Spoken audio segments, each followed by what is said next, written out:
The movie begins with an advert promoting a new revolutionary product, beauty water. It's like DIY plastic surgery.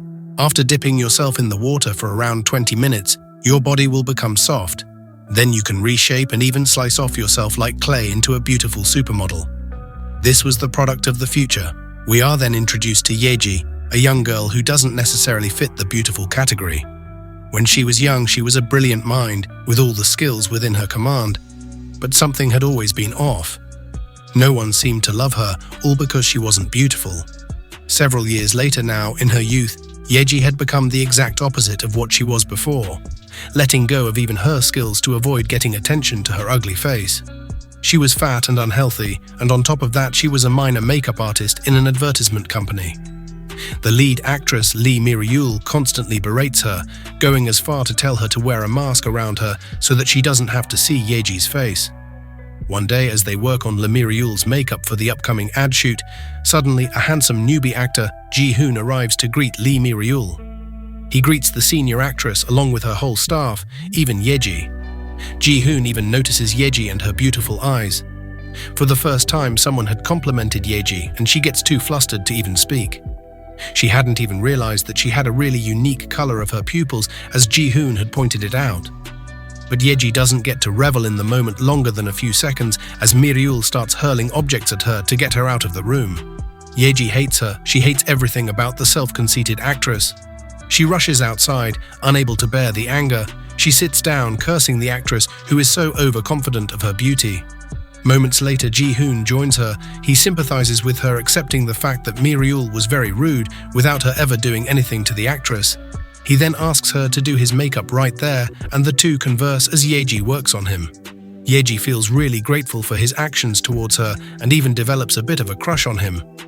During the shoot, Yeji is told by one of the staff that the other cast member had not arrived and she had to take his place. All she had to do was eat in front of the camera and she would get paid some extra cash. Yeji agrees, and after the lead actor's performance, she eats like she meant it. The job was well done and she returns home with some extra cash. Immediately, Yeji goes to the store to get a large amount of food all for herself. She cannot shake the fact that everyone treats her differently just because of the way she looks.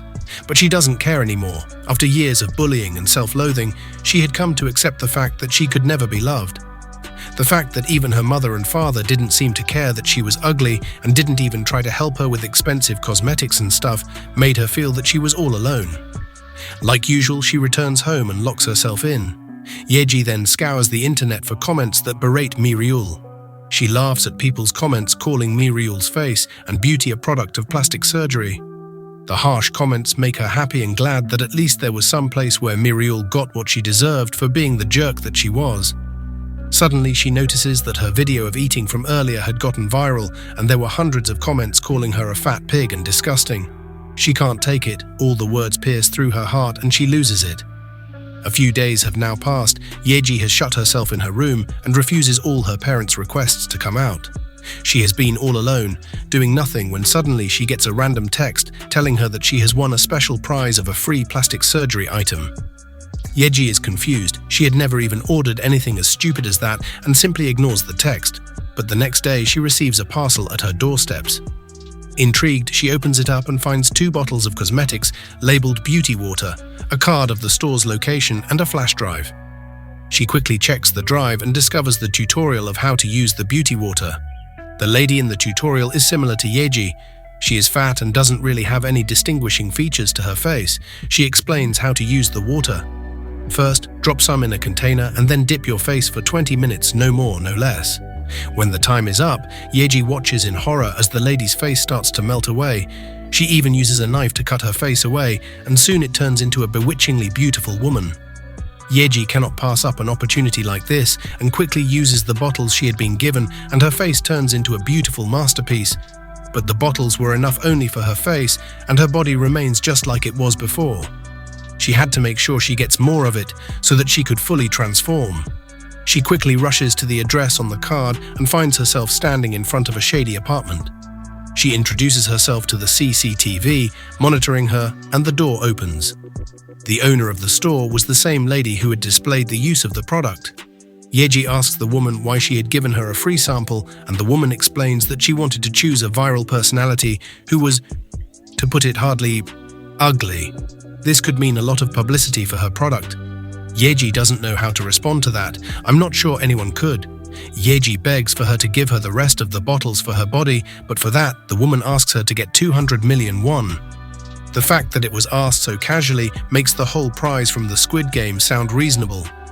Yeji runs back to her home and asks her parents for the money, but her parents are very reluctant to give her the money. Yeji then threatens them and blames her parents for never helping her to get over being ugly and never supporting her. She basically guilt-tripped them into giving her the money. With the money, she finally transforms into a fantastic beauty after taking a dip into the bath full of beauty water. She quickly uses this newfound beauty to date several men to find herself a good rich boyfriend. But most of the guys she goes on a date with are either liars who just want to sleep with her, or whiny babies who are not worth her time.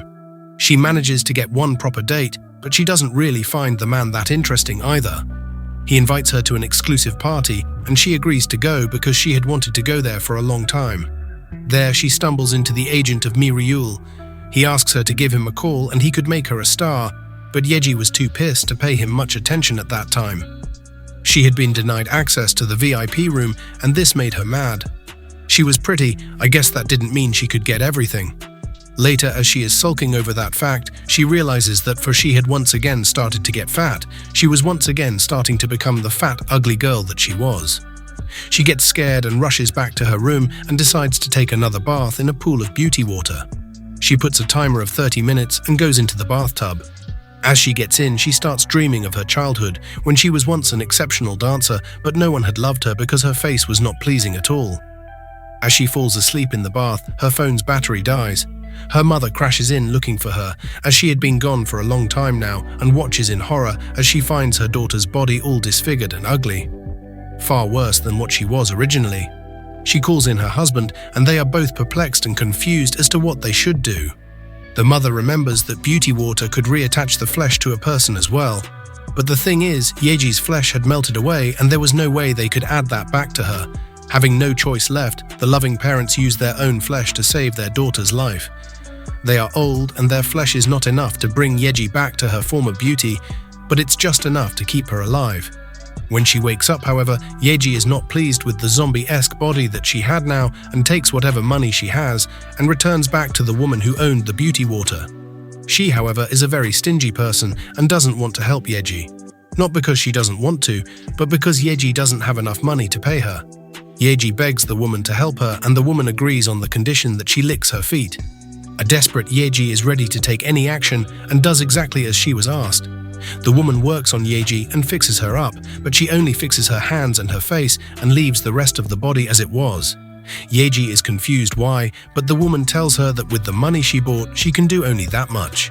She explains that flesh is very expensive, and Yeji should be thankful that she helped her even that much.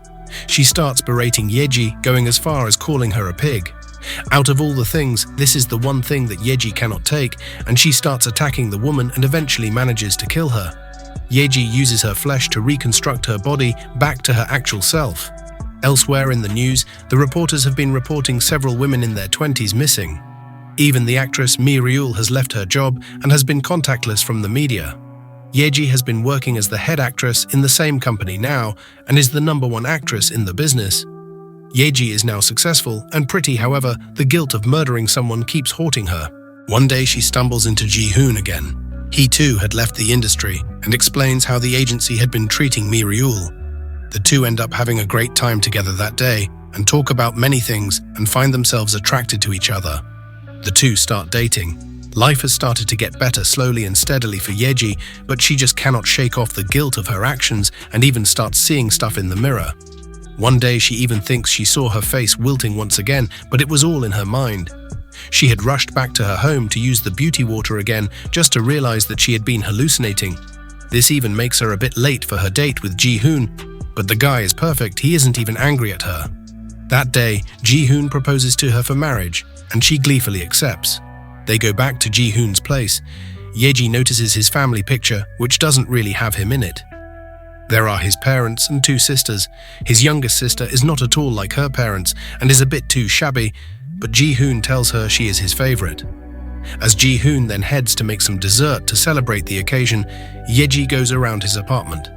She stumbles into Ji-hoon's room and notices a box containing beauty water. She gets shook and investigates further and sees the belongings of all the women who had been lost in the past month. He was the killer, and she realizes that he wanted to kill her too. She quickly runs away, but Ji-hoon follows her, and despite her attempts, she is quickly captured by Ji-hoon. He then takes her and ties her up, and reveals himself to be the same ugly daughter in the picture. He had turned himself into a guy after getting taunts for being ugly despite her talents. Then, with the help of beauty water, he had collected all the beautiful women and the features one by one. The whole agency was actually made so that he could get beautiful women to join and then take their features.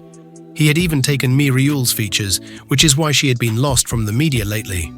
Ji-hoon had noticed her eyes ever since the start and wanted to add it to his collection, and finally, he could achieve that dream too.